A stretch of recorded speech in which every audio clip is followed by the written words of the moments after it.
With the permission of Senator Judge Zubiri, Senator Lapid is availing of the privilege of interjecting. So may I give him priority, Senator Judge Zubiri? Senator Lapid is recognized. You may proceed when you're ready, sir. Salamat po, Sergeant Gopser. Ipapalo up ko lang po yung tanong ni Senator Lacson kanina. Yung pangalawang deliver nyo sa 125 million, kung linagay nyo sa kaha, sabi nyo, binigay nyo yung 80 kay La Chica, kay Kernel, nasaan napunta yung 45 million? Kanina nyo binigay? Sa aming vault pa po yun, Your Honor. Nung kinuha nyo yung 4 na bag sa bangko, nakita ba ni Vice President Sara yun? Binuksan mo sa harap niya? O hindi na, diniretso mo na kay Kernel La Chica?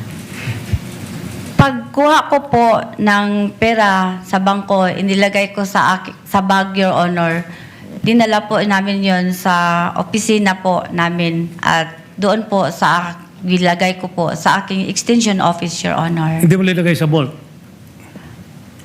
Yung first withdrawal po, Your Honor, yung 2022, hindi na po nailagay sa vault, Hindi, Your yung Honor. pangalawa. Sabi mo, naibigay mo kay La Chica yung 80. Yung 45 million, saan mo linagay? Kanino mo binigay? Ginilagay ko po sa aming vault, Your Honor. Then, after po na i-release ko po yung first release ko na 80 million plus, after mga 1 month po, Your Honor, nag-submit po sa akin si Security Officer La Chica, Your Honor, ng Fund Utilization Report, Your Honor. At saka, may dala na po din siyang Object of Expenditure, Your Honor, na yun ang binabasihan ko po, Your Honor, ko, na i-release ko po yung remaining pera, Your Honor.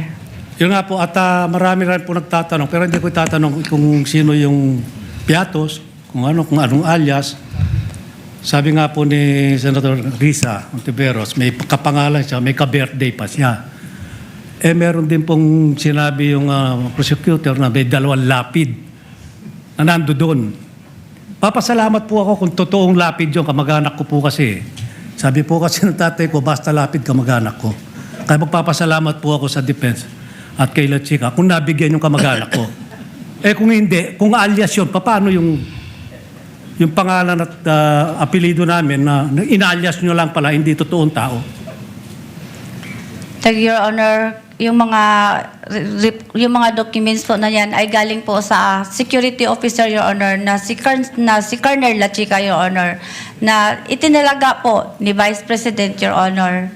Kaya po nag-rely po ako, Your Honor, sa kanya kasi meron po siyang office order, Your Honor, na siya ang security officer, Your Honor, at siya po ang mag-implement ng mga various confidential operation or activities, Your Honor.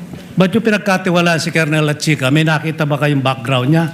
Nung siya, active pa siya hanggang ngayon, meron ba siyang intelligence fund sa office niya, na sarili niya?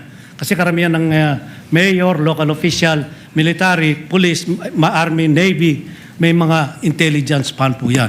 Siya ba meron bang sariling intelligence fund? Hindi ko alam, Your Honor. Hindi mo inalam? Hindi ko alam, Your Honor. Ayun lang po. Maraming salamat.